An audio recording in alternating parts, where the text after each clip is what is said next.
What's up YouTube, and welcome to my pickups video for the month of September 2022.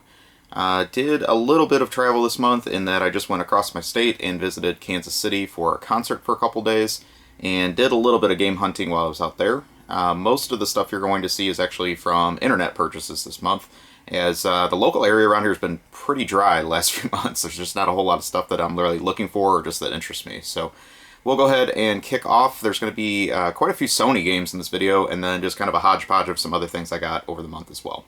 So first couple of games I'm going to show you are actually for a subset that I just completed on the PS1, and since I'm going to save it for a future video, I'm not going to reveal what that subset is. So I will let you put in the comments if you know what the link between these two games is, because they do share something in common that I thought was kind of interesting. So the first one of these is Need for Speed V-Rally 2. This is something that I wasn't necessarily looking for other than for the subset. I do actually have this game, I think, on Dreamcast, or maybe it's just the first V-Rally. I can't remember which one came out on the Dreamcast. But overall, actually, it plays very well with its intended purpose of why that I did get it. But the graphics on it are pretty rough. Maybe I'm just forgetting what some of the PS1 racing games look like of this era. So it is playable, and I do like the Peugeot that's on the cover there. So it's kind of a nice little side feature for me, just as a car fan. The other thing I got that relates to that game that you wouldn't normally think it would is this one, which is Breakout. This is obviously a remake of the classic Atari game that was on Atari 2600, things like that, paddle game. I don't like this one, even with its intended purpose of why I bought it. It, for some reason, felt that it needed to make all the characters with eyeballs and things like that, or making the paddles with eyeballs. I don't really know why that was necessary, to make characters out of a simple paddle game, but they try to build a story into this. It's pretty annoying, and really you just want to play some block breaking and just get on with it. But it does serve the purpose of why I bought it, and so I'll talk more about that in a future video. Most of the other stuff I got for Sony systems is all import games, and I did an order early in the month from the Japanese seller Sugurgaya that does allow for internet ordering to the US. And if you haven't been paying attention lately, the yen is at actually a very low point right now against the dollar, so it's actually a pretty good time to be buying import games, as well as games from Europe, as you know, the pound and euro are actually pretty low as well compared to the dollar. So maybe a good time if you're interested in picking up some imports to do some shopping. But these I all bundled together and did an order just for the purpose of saving a little bit on the shipping. So the first one of these is Namco Museum Volume 2, but this is the Japanese version, of course. And I'm sure you've seen in a prior video, I did complete the full Namco US subset, as well as all the 5 Namco Museum games that we got here, plus the Japanese exclusive Encore, some of my favorite arcade collections that are on the system. But why I wanted this one is this, for some reason, Volume 2 has 2 games that are not on the US version. So they actually support the Japanese paddle controller that we didn't get here, and I'm assuming that's why they took them out of the US version. But they are also block-breaking games, and they're very early in Namco's history. So you'll see one of these on the back cover here, which is Cutie Q. Very, very simplistic block-breaking game that actually has some of the graphics and things like that are shared with Galaxian, so kind of is of that era of early Namco arcade games. And then hidden on the disc is a code that you can enter to play Bomb Bee, which is another early paddle game that's very similar to QDQ. I think they're very closely related. So I've actually been playing both of those with my paddle controller. They do control really well, but the games themselves are actually a little bit unforgiving. And I think with a little more polish, they probably would have been a little bit better of a classic, paddle game. This collection otherwise is the same as the US version, and probably not one of the most popular because some of the games on here were even pretty obscure to US audiences. But you do have things like Mappy, which is one of my favorites, and then Xevious is on this as well. So definitely interesting that you can get this Japanese version really cheap, and it does have some exclusives that aren't on the US version. So nice to have that in addition. This next one I got is an arcade game that is on the Neo Geo that I've played several times in arcades, and then also it got a Game Boy release for some reason. I don't have that one, but then it did come out as a Japanese PS1 version as well, and that is Money Puzzle Exchanger. And this is a pretty interesting puzzle game where you're matching Japanese coins together to make them disappear. Very similar to Magical Drop, but it has some additional elements to it that are a little bit unique. It does kind of do your brain in a little bit, especially just kind of how you have to match the coins a certain way to make them add up to eliminate them. But it is pretty fun to play. It's very fast-paced and works good as a two-player game as well. I played it two-player in the arcade and gets pretty frantic as well playing it that way. So neat that this got a PS1 release. I didn't really know that this existed for a long time, and then when I found out about it, I was like, oh, well, that's actually easier than getting the Neo Geo cart, so I'll just go ahead and grab this instead. So other than that, it does hold up to the arcade version. It seems to be pretty direct, port of the arcade version. The next one I got is also one that I didn't even know existed until I just started shopping around, and it caught my eye. And that is a piece of the Super Light 1500 budget title series in Japan, which was put out by Success. And many of these came out pretty late in the PS1 library, and so I don't think they did a whole lot of print of these. So a couple of them that I'm also looking for are actually very difficult to find and pretty expensive. This one, though, however, I don't think there's a lot of these out there, but it really doesn't go for all that much, and this is called Keeper. This is also an action puzzle game, but this is more of a like tile-pushing type, I guess I would say. It's very cute, it has good sound and music to it, and I found out it was originally a Sharp X68000 game that came out for that system, that for some reason Success also brought to the PS1 many, many years later. I think this originally came out in like 1991. So really interesting if you like that style of game. It's, like I say, it's pretty frantic as well with how fast some of the tiles start coming down, but it's fun to play. I actually really enjoy this, so definitely could recommend that one if you like that style of game. Also in the same order, I did get a couple PS2 games, and these were ones that were exclusive to Japan, so that's why I wanted to get these. First one of these, I think this was a huge miss that this didn't come out here, and this is one of the Sega collections that unfortunately we didn't get here for the PS2, maybe because we had these games on other systems, but that is Virtua Cop Rebirth, and it does a really nice job of compiling Virtua Cop 1 and 2 together in one collection with some bonus modes and content.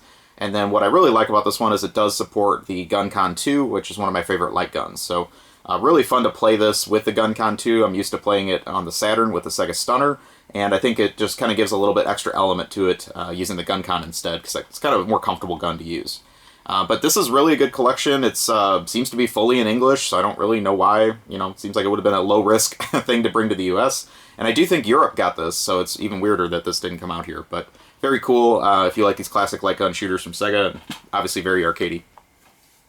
The other one I got is the weird one, and so as if Keeper wasn't weird enough. This one is one that also caught my eye when I saw a video from YouTube, and it's the title of their channel is failing me right now, but this is Come On Baby, which was originally a Korean-developed arcade game that I've never actually played the arcade version, but I think this is a complete version of Come On Baby 1 and 2 in the arcade brought in one pack. This was also released as a budget title in Japan, but actually it goes for more than its original price of 2,000 yen, because it's incredibly wacky and has some content in it I don't think you would get away with putting out in 2022 as is. But very fun, like kind of track and field style game, believe it or not, with a bunch of babies. And so the two games, one of them is summer sport themed and the other one is winter sport themed, and they're very wacky. The games are short and easy to pick up and play.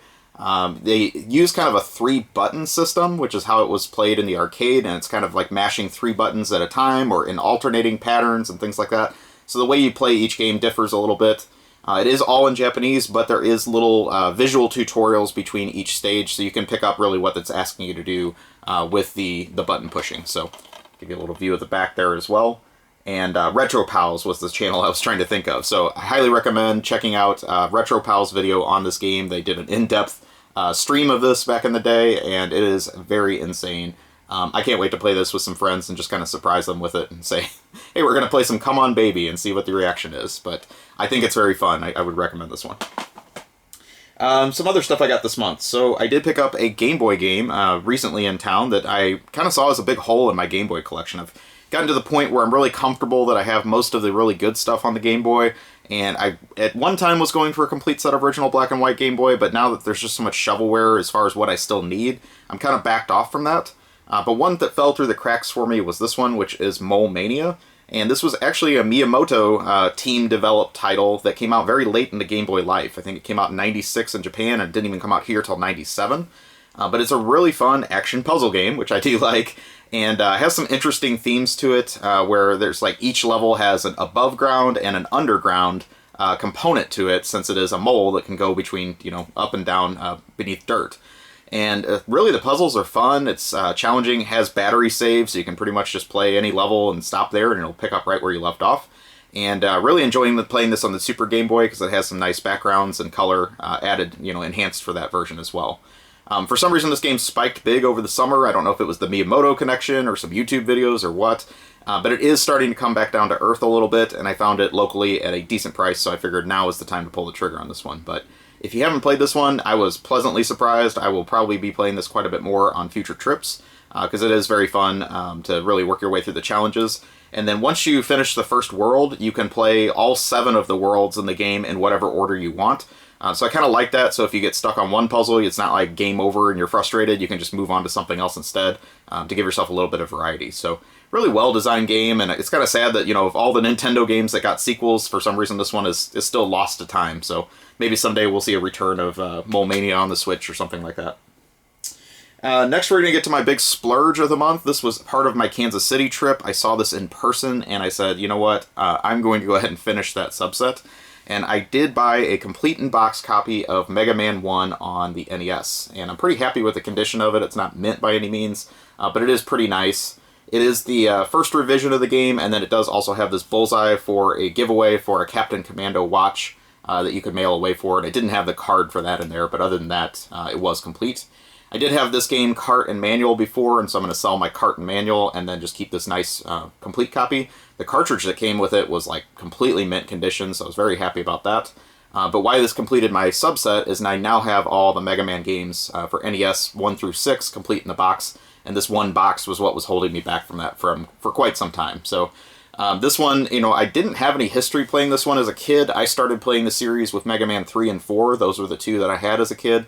So going back to this one many years later and playing it, I was like, oh, well, this one's really limited. It doesn't have the charge shot of 4, things like that. So kind of interesting, but I think had I started this series with this game, I probably would have had a lot more nostalgia for it. And then, of course, we have to talk about the artwork on the box, which is completely ridiculous, low grade, and would definitely never cut it compared to the Mega Man artwork we got later on. So very happy to have this and complete my subset on that, and it was a pricey one, but it was happy, just to find it out in a store. I could inspect the condition, things like that.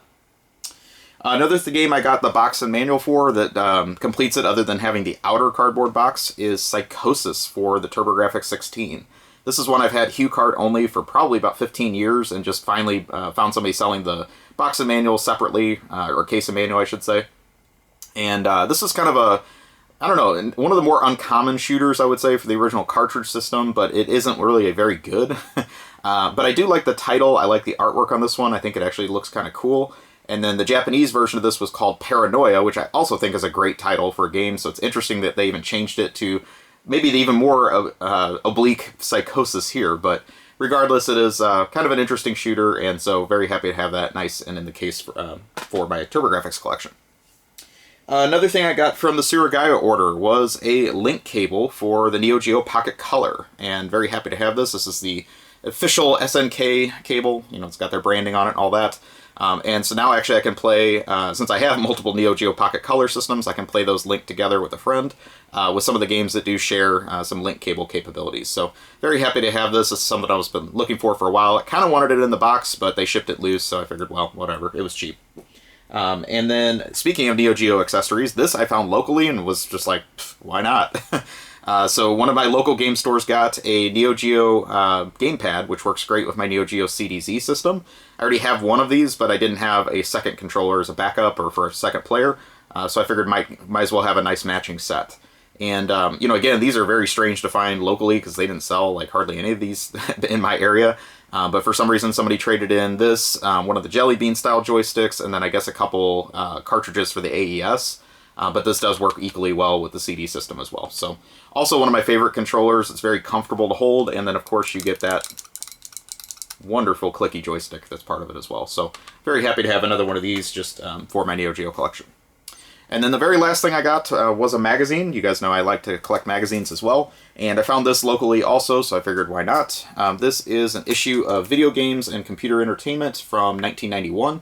And it's featuring Star Wars games, which, is not that uncommon to see on a magazine cover, but it's actually for the 2 Star Wars games on the NES. which didn't really get a whole lot of coverage since they were kind of late in the system. So interesting that that was the cover choice. And then other than that, it's pretty typical VG and CE content, which is kind of a mid-grade magazine in my opinion, but it does have some interesting ads and things like that in there too. So happy to have another one of these in the collection, just a random find in one of my local stores. But that about does it for the month. Hopefully you enjoyed seeing the pickups I got this month. Please take a moment, like, comment, subscribe, let me know what you think. And I will talk to you soon. Have a great day or night, wherever you are.